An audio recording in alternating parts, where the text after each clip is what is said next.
Anything new on that corruption story? Because I just received a call from State House. Does it mean the old man is ready to make a statement? He says, when is he known for making statements about corruption in his government? This is Africa, remember? Africa. You know, I like the way we just accept things around here. I mean, we are talking about the corrupt minister, for goodness sake. Get off my back. They want us to drop the story. And? Told them to go to hell. This is a very sensitive story. If we mess up, it's gonna bring us down, and I mean all of us.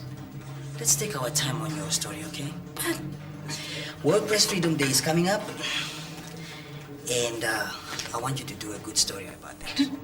you want me to do something good on World Press Freedom? Come on, John, that's boring. Hey, do you want me to fire you now or later? They got to you, didn't they? Out.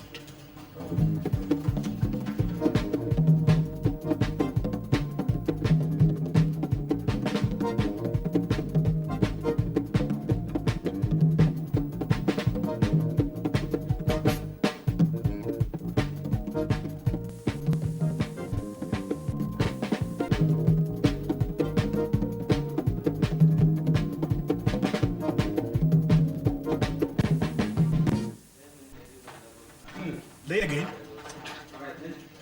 Don't you just love the way John dishes out stories around here? You're the boss. Paul, would you please be so kind and help me with something? Speak to him. John wants me to do a story on World Press Freedom, and I'm just not in the mood for it. Or you just don't know where to start. You better get off my back very fast. Hey, I know where you can start. What is the name of that journalist they shot in Angola? The one who was killed in front of his apartment? Dumelo? That's the one. Why don't you look them up on the internet? Try Reporters Sans Frontières. Wow, I really have to get to grips with this computer.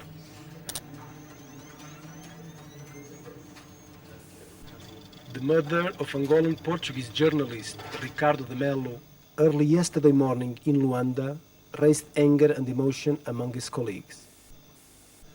In a strong statement, the Union of Angolan Journalists blamed the authorities on the recurrence of this type of events. In reply to these accusations, the Minister of Information guaranteed that Angola is the safest country in the world for journalists. The Impartial Facts published a special edition in his honor. It stated that Ricardo de Melo was cowardly murdered at the door of his house. Some people thought that by taking his life, they could kill the truth. Ricardo de Melo died because he believed that democracy was possible. His death is the death of democracy. In May 1991, participants in a United Nations UNESCO seminar held in Namibia, Southern Africa, drafted the Windhoek Declaration. 1. Consistent with Article 19 of the Universal Declaration of Human Rights, the establishment, maintenance, and fostering of an independent, pluralistic, and free press is essential to the development and maintenance of democracy. All the subject governments have signed this declaration, thus evincing their intention to be bound by the declaration and the principles it enunciates. It is important to have a declaration in place and then to deal with violations of the declaration as they occur. I mean the arresting, detention, persecution, terrorizing of journalists. This is why we have in MISA our media alert system. In 1998, National Assembly Deputy Speaker Simon Mwila ruled that the Post editorial headlined "Useless House" was contemptuous of Parliament. The misguided unknown Simon Mwila presides as Deputy Speaker without any pretense of impartiality. To him, Parliament is an MMD committee. What can be expected of an institution led by such an array of misfits? It has lost all capacity and no length of red carpet. 21 gun salutes and ceremonial dress can ever restore it. What is needed is serious reforms that will make it relevant and effective. I've never seen a freer country in terms of media freedom than Zambia.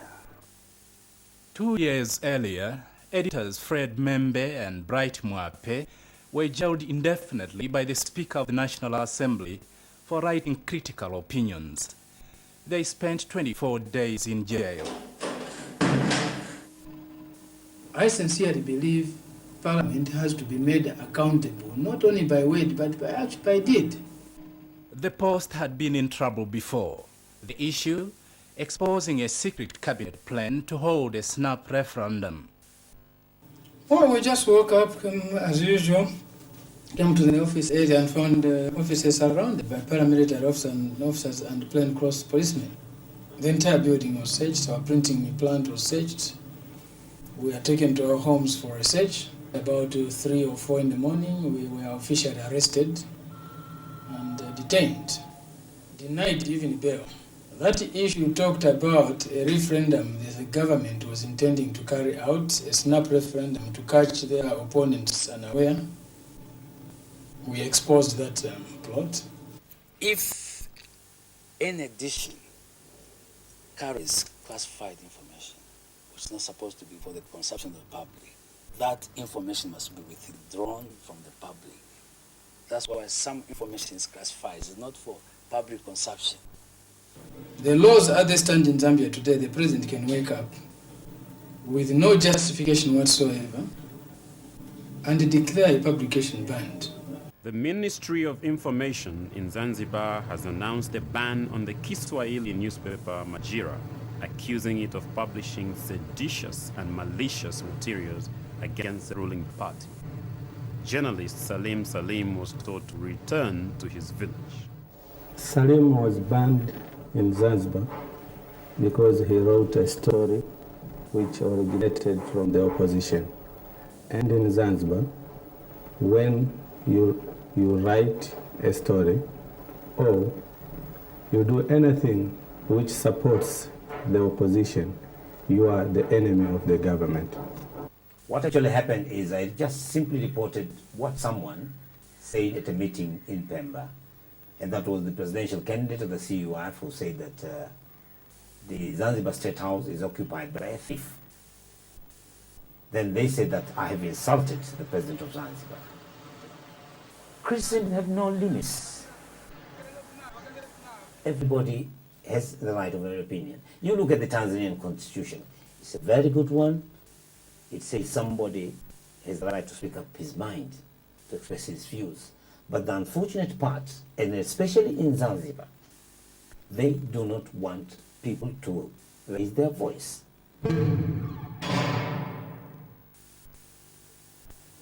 Hey, listen to this one. To call Dr. Counter a termite is most unfortunate and demonstrates the group's lack of knowledge about this famous son of Africa. Surely, the only sensible thing for your group to do is to descend and go fishing. You know, boys, readers' letters are a freedom of speech issue. I smell a rat. I wonder what kind of leaders we have who think that we are fools. One normally finds that depending on what has been in the news, that there are trends in the amount of letters you receive. So we don't actually physically guide the debate or encourage letters on a particular subject, but merely take our cue from what the people are writing about. We, against principles of sound political science and against proven democratic examples, prefer Comrade Nuyoma to stay on for another term. Are you following Mobutu's example? Mr. President, this is not your country alone. We chose you to lead us, but enough is enough. The fact that in a country where most people are civil servants, that you're going to probably find that 1 out of 4 of those letters is written by a civil servant and could incur the wrath of their bosses. They too should have the right to speak. Hate speech must come to an end. We must realize that no one is above the law in this country, and we must be prepared to listen to the views of others, even if we don't like what they are saying.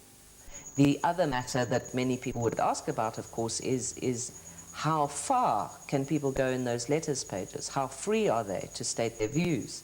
And I think I'm another person who believes that even hate speech has its role. Action Alert, November 1995. The Namibian Broadcasting Corporation suspended a live phone-in radio show because callers were said to be abusing their right to free expression.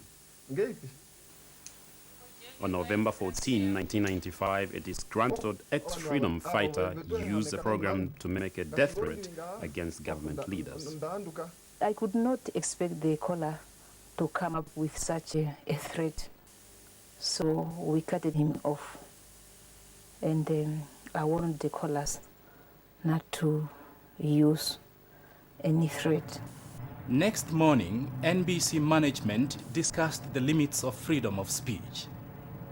Then the decision was taken in the consultation with the head of radio that the caller are misusing the program. That's why the program was suspended with immediate effect.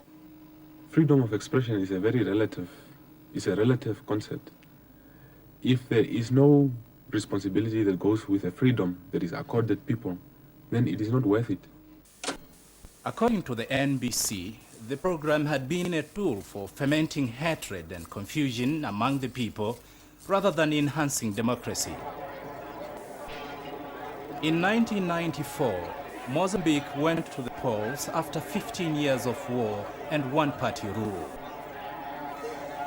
They had recently enacted a very progressive new press law, and that provided a very good framework for the activities of the press. But the problem was that coming out of a long period of war and single-party rule, there was very little experience on the part of the journalists. Radio played a vital role informing the voters. Article 19 monitored the journalists' performance. When we produced the first report, then we distributed it among them, all of them reacted positively. That, the efforts in the next week, in the following week, to correct all what we had, we had said in the report was so evident. As the campaign went on, some people started to realize that either they were doing wrong or they're doing good things. The efforts to correct was there. I'm not going to say that, things changed completely, but there was some improvement. What's the code for Zimbabwe? 263.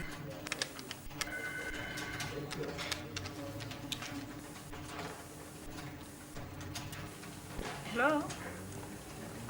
Hello? Is that the Ministry of Information? Can you help me? I'm a journalist and I want to travel to Zimbabwe. Are there any regulations or forms to fill or anything? Here we go. You only get a 24-hour visa if you're a journalist. But an ordinary tourist gets 3 months visa straight away. But if I arrive on a Friday and I want to travel to Bulawayo, what we want is for you to download. So I have to return to the ministry in Harare before I work? Monday, you can definitely come to the Ministry of Information. Well, thanks a lot.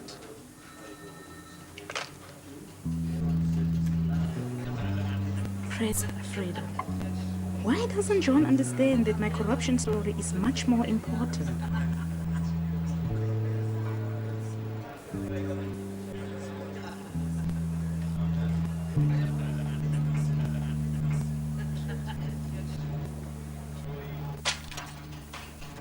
I hope this is the document about press freedom because I've Don't been worry, waiting for I'm it. working on it. This document puts the minister direct in the scandal. Did you check the validity? What for? I trust this guy. Rose, I'm not sure about this.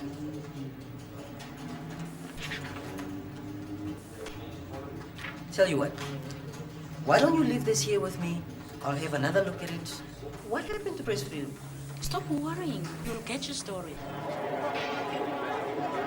Striking teachers were not a story for Swaziland television as far as government was concerned. Politicians have actually walked into the, into the newsroom or into the studio where a broadcast is being made and pulled out bulletins. You know, that's the kind of interference we don't need. That's the kind of, we feel that's the repression against freedom, because we believe that we are perfectly capable of judging what is good news, what is news and what is not news, and what is in the public interest and what is not. We don't need the state to do that. They do their job, we do our job. If a new bill in Swaziland becomes law, the government will have more powers to control journalists through a state-appointed media council. If you read the bill, you will see that, for instance, they want accreditation of journalists. That means they decide who practices as a journalist and who doesn't. And there's a renewal every year. So obviously, if you're not towing the line, you might work in 1998 and find yourself out of a job in 1999. The council can sentence you to imprisonment. They can also make you fine. Anything up to 10,000, anything up to 6,000, anything up to 100,000. I wish to state that the council bill should not be seen as a way of trying to muzzle the press. It would be my last wish to see the press being muzzled unnecessarily. And the composition is such that it allows for the people, the general public, to be able to make a complaint. I know some people will say, well, why not leave it to the journalists themselves to come up with a council? And I probably want to react and say, it is well and good to have the practitioners controlling themselves, but what if they cannot? What do you then do? When you have things cropping up, like the Media Council bill, then you understand how desperate your government is to make sure that the media is muzzled. Despite the fact that they are signatories to the Windhoek Declaration and a whole lot of other documents dealing with human rights. By an independent press, we mean a press independent from governmental, political, or economic control.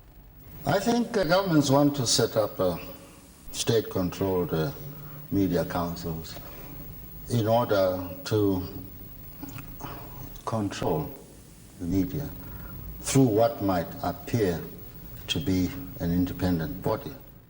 All independent institutions in the world regulate themselves. We appoint some of our citizens to go to the courts and regulate. We appoint some of our citizens to go to State House and govern. That's self-regulation. What is wrong with the media appointing some of its members to go to a media council and regulate? One can say right now that the wish to establish a media council in Zambia is in order to avoid having a media council imposed by the government.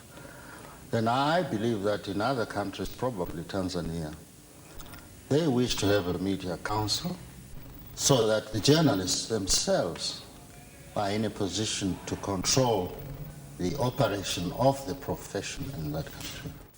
In a one-party system, the media are geared to serve the government.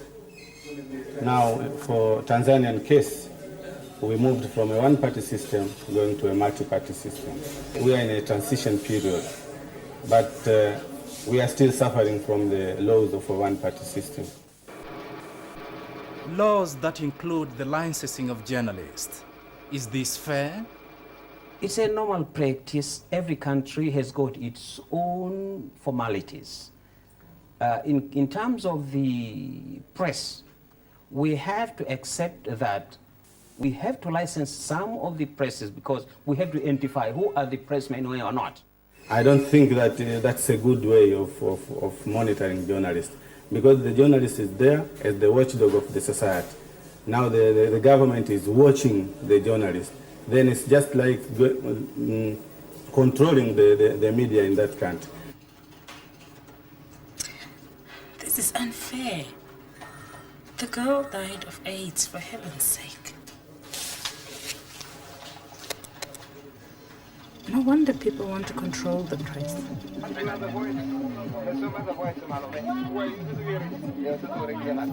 Is this really journalism? We decided to use this headline because we felt it would have impact on AIDS awareness. So we wanted to use a headline which could show that by having sex, he can have AIDS. How am I going to feel? I haven't slept with her during her heydays, and I never knew she had AIDS. And I come across a message like this. It's not fair. I don't think it's fair.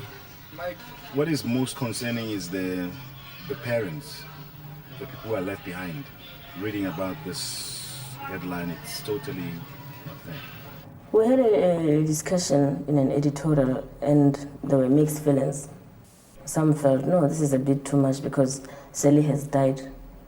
So really, is it fair to talk like this about her when she's dead? So we came up with a headline, AIDS kills again. So after a long debate, we all agreed that, okay, AIDS kills again. Doesn't have a lot of impact. Like, have you had sex with this lady? Because that will draw readers to the article. And then when they read the actual article, they will learn about Sally's condition, her problems, how she contracted AIDS, and so on. I wonder who really owns the press in this part of the world. Let's have a look at these media barons.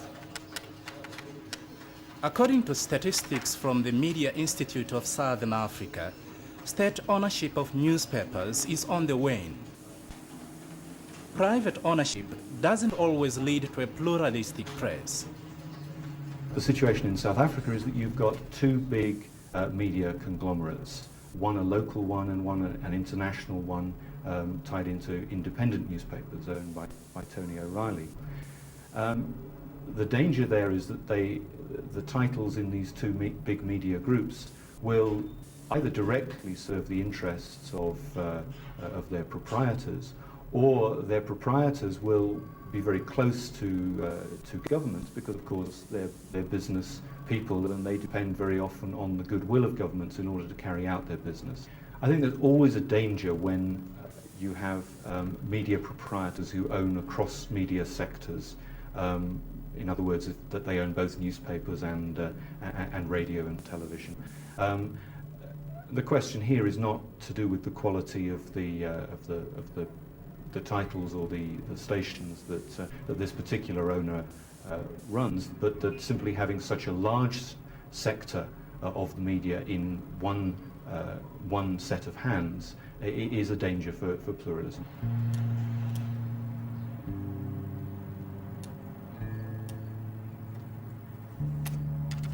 Sources. In 1997, the Namibian published articles based on a secret cabinet document. The leak revealed plans to give government leaders generous retirement benefits and perks. The headline carried the Namibians' verdict.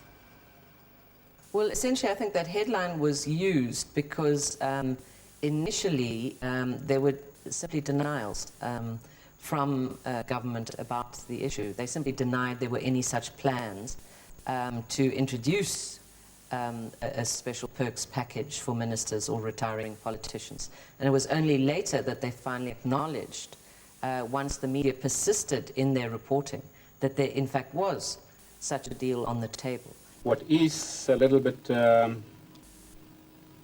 not pleasant is the fact that these documents are the property of the government, and somehow somebody obviously got hold of them, which is not actually very pleasant. It creates that sense of insecurity. I'm the sort of journalist who does not necessarily believe that a government is entitled to secrecy and confidentiality, particularly when the issues do not necessarily concern matters of state security, which of course is one of the main issues under which the secret label is normally tagged.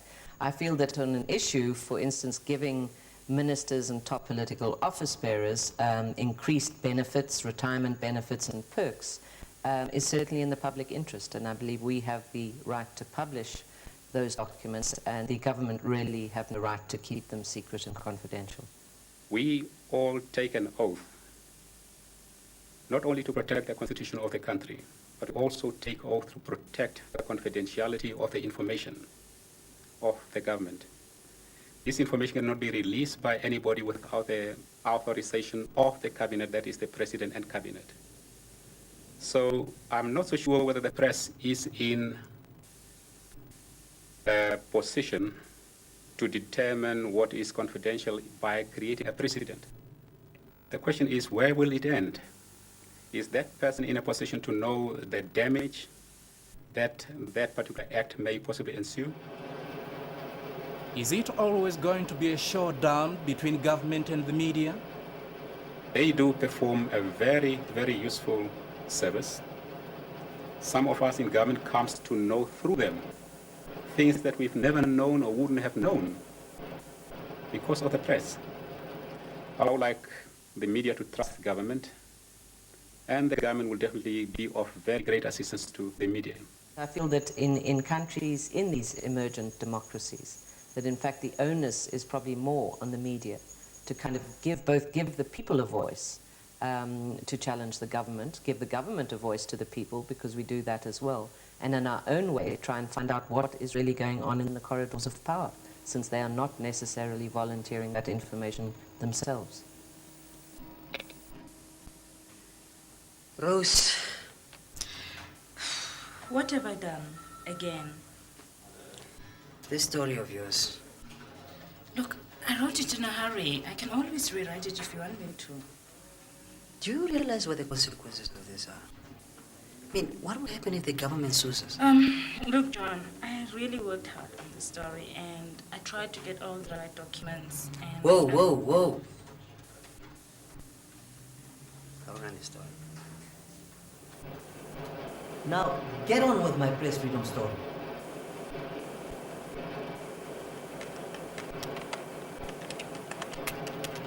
World Press Freedom Day is May the 3rd. Press freedom is a vital issue for all of us. In 1997, the Media Institute of Southern Africa noted the following abuses against journalists. Expelled, 1. Killed, 2. Attacked, 10. Threatened, 15. Harassed, 17. Imprisoned, 22. Censored, 31. Affected by legal action, 64.